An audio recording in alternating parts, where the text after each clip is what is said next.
Well, in particular, well, happy Easter, everyone. Happy Easter. And happy Easter to those of you who are online. I've talked to a couple of people this week that said, I'll see you on Sunday morning. You won't see me, but I'll be seeing you. So, you know who you are. And if you're not out there right now, just let me know and I'll give you a hard time. Thanks for to everyone who's decided to participate in this worship celebration, whether you're on site or online. I really appreciate it. How often have you ended a search for some item, whether it's in your house or in the garage or wherever, and you just go and you exclaim at the end of the search, "It's always in the last place I look." Anybody ever said that? Okay, a few people are brave enough to raise their hands, and the rest of you are just shy. Now, I just want you to think about that for a moment with me, and please be kind as I ask this. It may just be me, but does that strike anyone else as humorous? Think about it for a moment. If you're looking, okay, this would be like me. If you're looking for a dipper to serve your favorite chili, and you find it in the second drawer that you look in, are you going to go look in drawers 3 and 4 just so you can say, "Hey, Mabel, it wasn't in the last drawer I looked in"? What a weird day. Of course not. It will always be in the last place you looked because you're not going to keep looking after you find it. Unless it's not the day that's weird. Oh, wait a minute, that's not very good. I asked everybody else to be kind, and that wasn't very kind to me. I'm sorry. I think what we really mean, perhaps, don't we really mean, I find things in places that I least expected to find them. For example, that ladle was in the kitchen junk drawer. If you do not know what a junk drawer is, I don't know who you are. It wasn't in the serving utensil drawer. Or my hammer wasn't in my toolbox, it was on the shelf in my study. Sometimes the things we look for are in the last place that we expect to find them. That's usually what we mean. By the way, who likes Easter egg hunts? I like to watch them. I like to watch other people set them up. I like to watch the kids do them, usually. A lot of people like them, apparently. I did a Google search. I found over a dozen Easter egg hunts listed in our area over the last week. Between last Saturday and today, and there's one or two scheduled for even later. I found that interesting, that Easter egg hunts scheduled for after Easter. Anyway. Some of them, a lot of them were sponsored by churches. I expected that. But some of them were sponsored by businesses and cities or civic organizations. That was interesting. Easter egg hunts. But where do you think they hid the eggs? In places where the kids would least expect to find them, right? Except for the little kids. They would put them out where they could find them easy, right? For the little people, the real little people. But the older kids, they would hide them in really hard to find places. I have 3 daughters and a wife. And one of the shows they liked to watch years ago was called Gilmore Girls. And they had an Easter egg hunt on that show. They hunted real eggs. That's always a mistake. There was an egg that got lost. No one could find it because it was hidden so well. at least 12 eggs. They lost 12 of them? Yes. Oh, I'm sorry. They lost 12 eggs, which makes the smell even worse, right? Yeah. Okay, so you get the point. 12 lost Easter eggs don't smell well after a little while. Okay. Because they were hidden in places that nobody would expect to find them, but they did find them eventually, I think. Where would you look for great displays of faith on Easter Sunday morning, like today? St. Peter's Cathedral? Westminster Cathedral in London? National Cathedral in Washington, D.C.?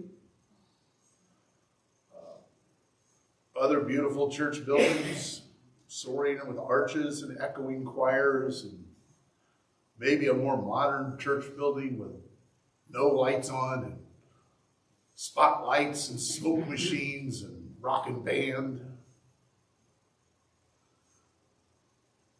Some of you going, yeah. Some of you going, what? Would you look for a great displays of faith in congregation gathering in a storefront in downtown Chicago, Detroit, San Francisco? What about Las Vegas?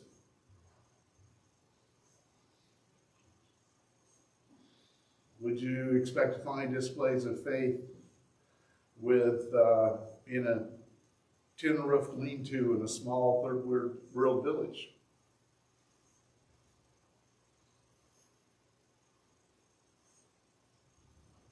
What about in a rehabilitation camp run by an oppressive dictator somewhere?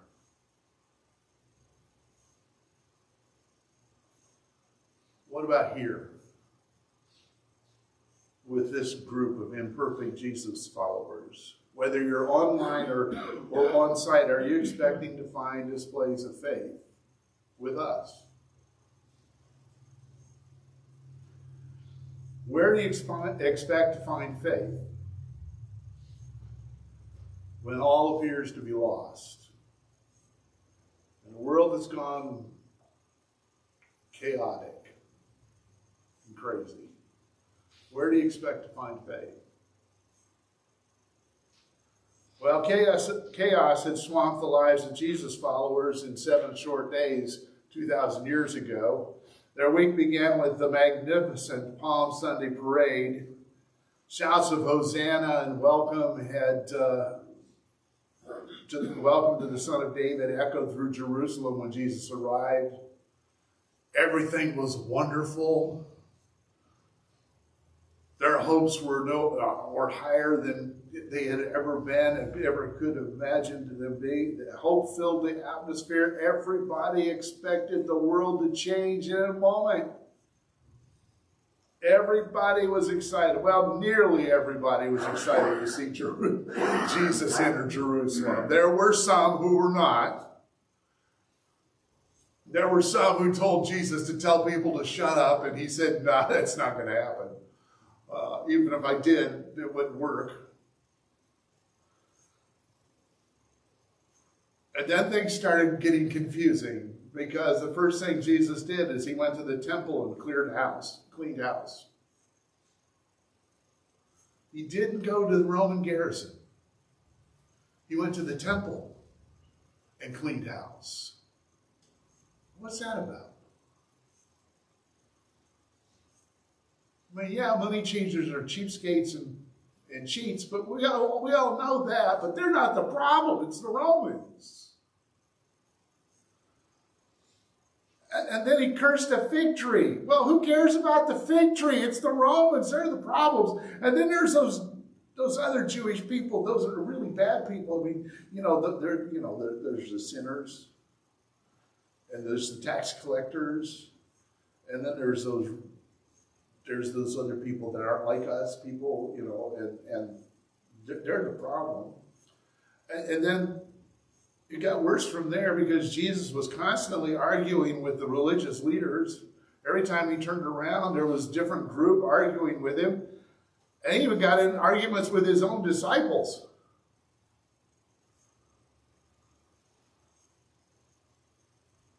Then he was betrayed by Judas. denied by Peter, and deserted by all of his closest friends and followers. He was condemned and mocked and beaten and crucified. He was dead, and now he's been buried for 2 days. Buried by two men in a hurry. Two men they didn't really know. Two men they didn't really know were following him. Two men they really weren't sure about. The women who had followed Jesus and taken care of him had witnessed all of this.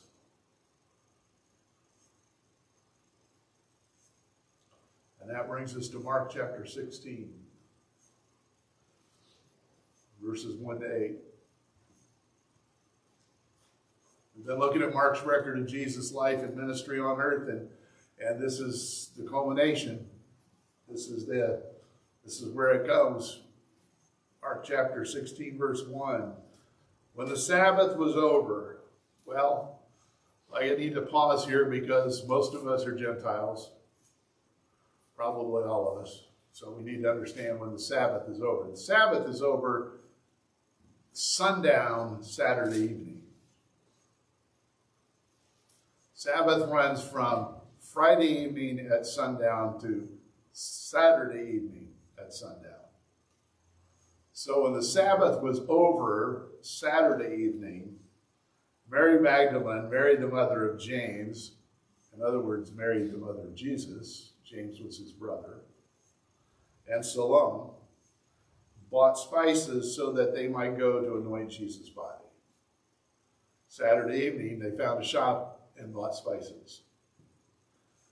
Then they had one question on their minds, because very early on the first day of the week, Sunday, just after sunrise, they were on their way to the tomb, and they asked each other this one question: who will roll the stone away from the entrance of the tomb?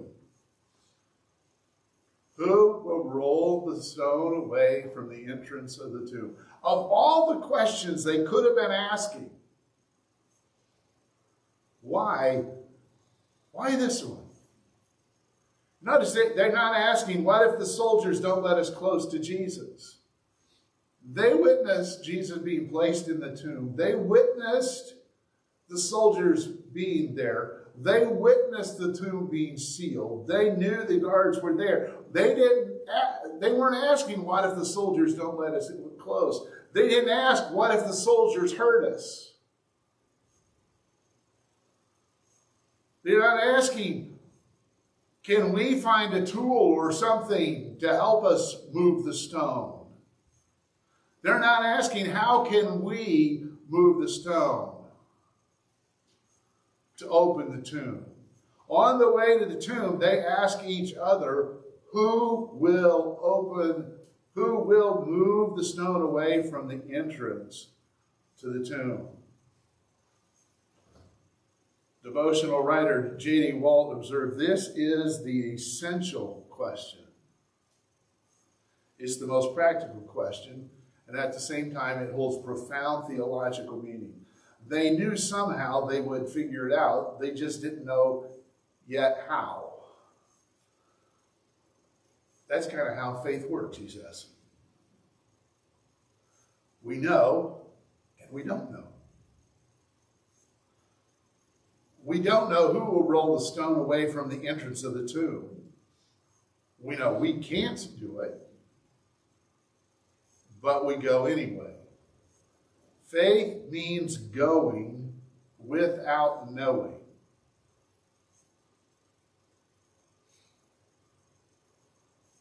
Faith means going without knowing. They knew it had to be done, and they knew what they had to do, and they didn't have it all figured out, but they got up early and they went to the tomb. This is how faith works.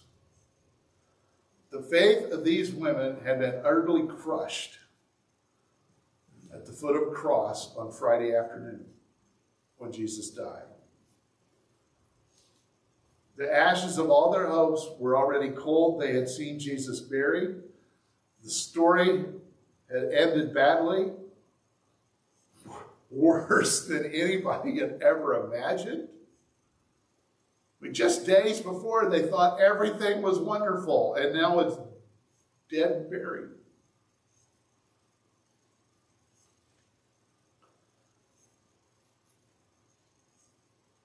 J.D. Walt says they didn't have any faith left, and yet they did.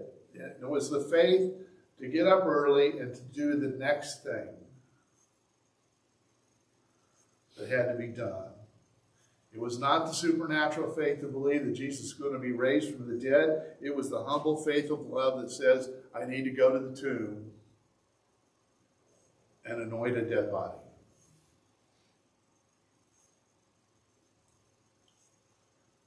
Now, some of you have already gone ahead. In your minds, if not already by reading ahead. But you know, the women were in for the shock of heavenly proportions. But when they looked up,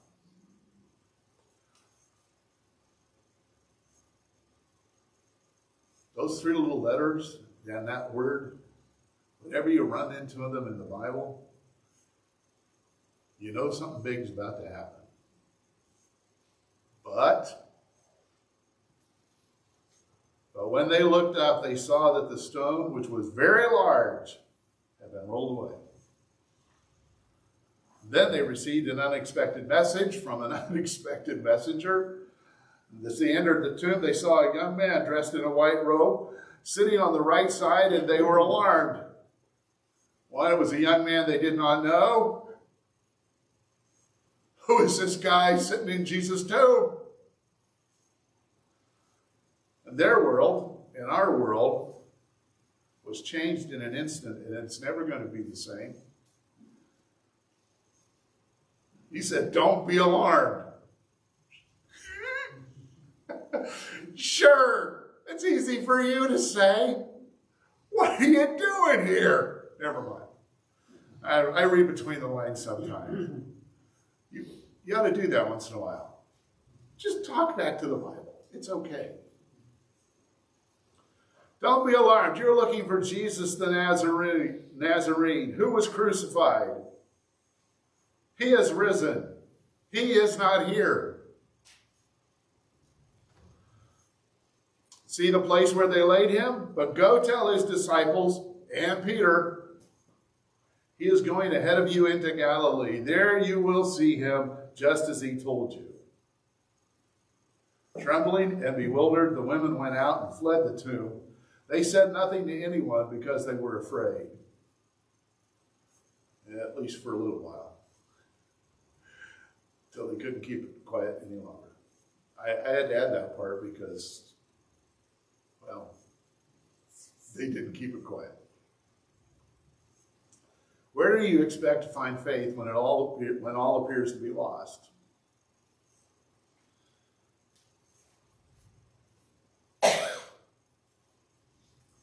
Jesus meets us and renews our faith in the places where we least expect it.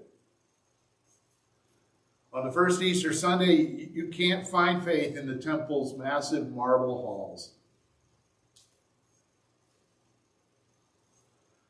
You certainly can't find it with the men who followed Jesus because they were hiding behind locked doors, hoping that they weren't going to be arrested and crucified next. On the first Easter Sunday, you find faith, a little glimmer of faith at least, in women who went to the cemetery to anoint the body of their dead Messiah. Their dead King.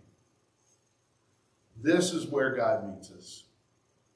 As we're on our way to the tomb to do what has to be done because life goes on,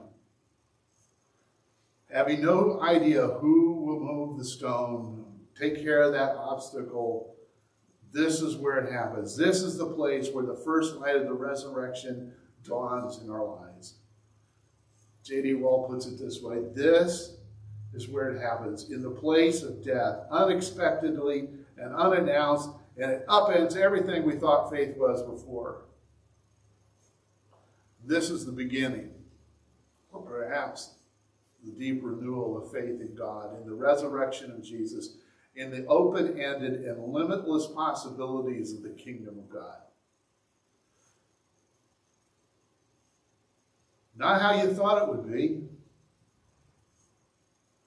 but immeasurably above and beyond all you could ever ask or imagine it could be. Faith believes Jesus is who he says he is and that he will do everything he promises. The most important thing that Jesus asks you to do is to trust him enough to build your life around him. Faith is the deliberate confidence in the character of God whose ways you may not understand at the time.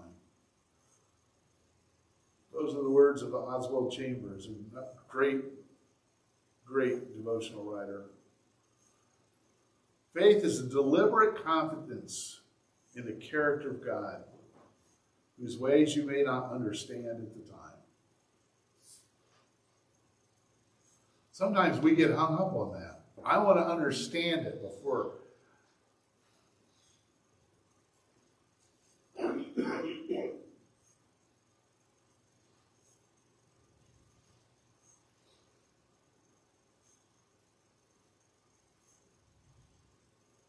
I'm kind of not the oldest guy in the room, nor am I the youngest.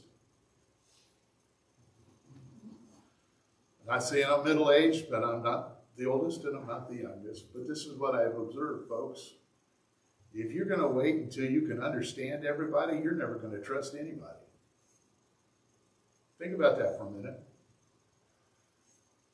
Wait a minute. If you're going to wait till you can understand yourself before you even trust yourself, you're never going to trust yourself.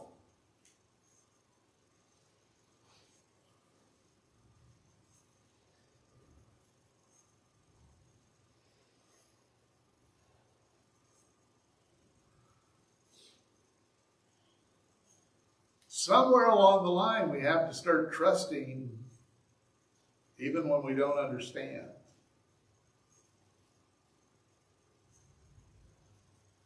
The stronger your faith in Jesus grows, the less self-confidence you're going to have.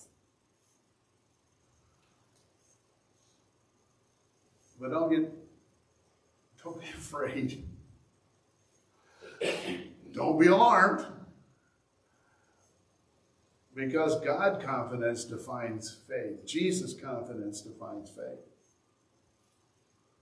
So you're going to replace self-confidence with God confidence. Faith focuses on and even fixates on God, who God is, who Jesus is, what God has done and what God can do. See, the word of encouragement, the word of hope that we want to give to people and give to ourselves when we're facing challenging situations and circumstances is not, hey, you can do it. Grin and bear it, tough it out. You can do this. You got this. No, the word of encouragement, the hope of Jesus that we want to give to people, that we want to infuse people with, the hope of Jesus is, look at Jesus. Behold your God. He's on your side.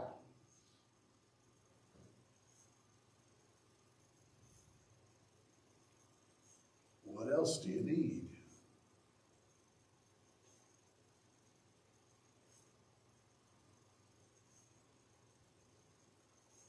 Faced with the impossible, faith doesn't worry about how you can overcome obstacles. Faith simply focuses on who will remove those obstacles or who will get me over those obstacles. When you wonder what chance you have of beating an impossible challenge, Jesus has a blunt answer. No chance at all if you think you can pull it off by yourself. Every chance in the world if you let God do it. Let me read that again. This is Jesus' blunt answer. No chance at all if you think you can pull it off by yourself. Every chance in the world if you let God do it.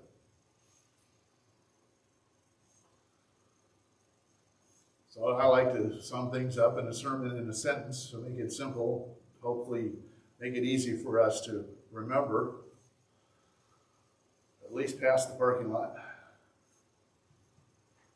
Faith asks who, not how. Faith asks who, not how. When faced with obstacles we don't know what to do with, when faced with situations we don't know how to deal with, when faced with problems we don't know how to solve, faith asks who, not how. Author and speaker Andy Stanley makes a really valid point I think we need to get a hold of.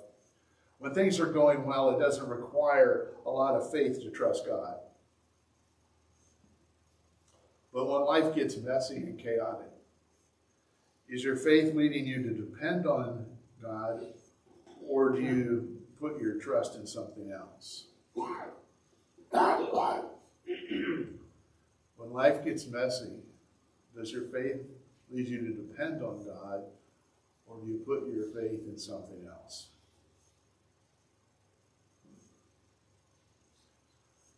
I'd like to invite you to think about how you'd answer a couple of questions this morning.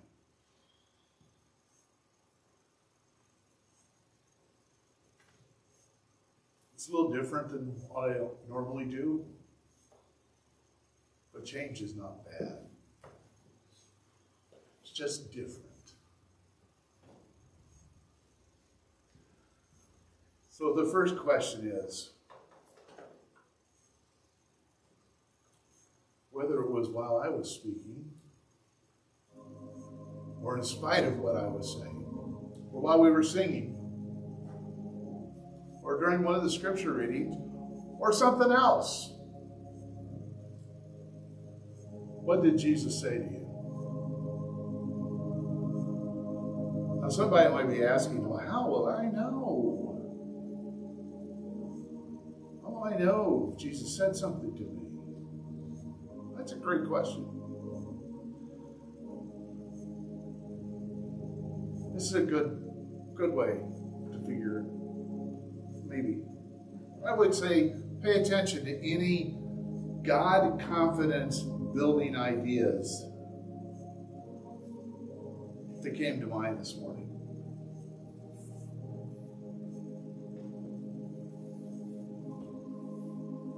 Just take note of any ideas that came to mind this morning that encourage you to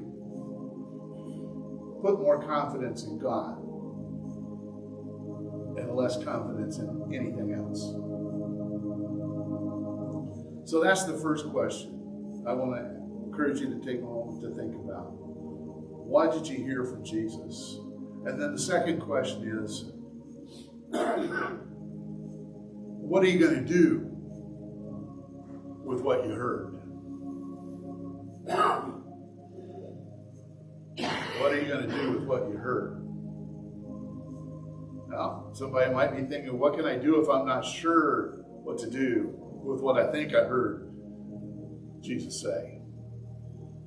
Here's another good question. I'm going to give you 3 options, just suggestions. If you're on site, hang around and talk to me.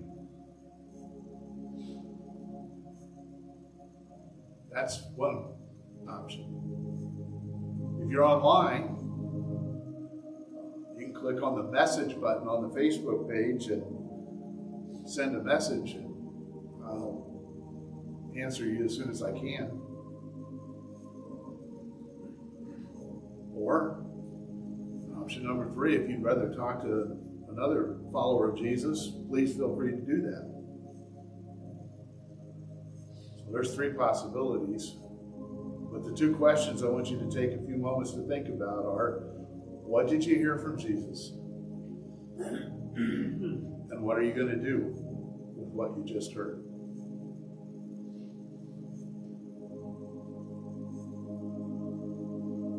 Let's think about it.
Jesus stood and sat with us this morning. He's given us his Spirit to fill us with his power and his love. Now you and I are sent to give his love to everyone we meet. We are not sent alone. We go with him. So go. The power of his love.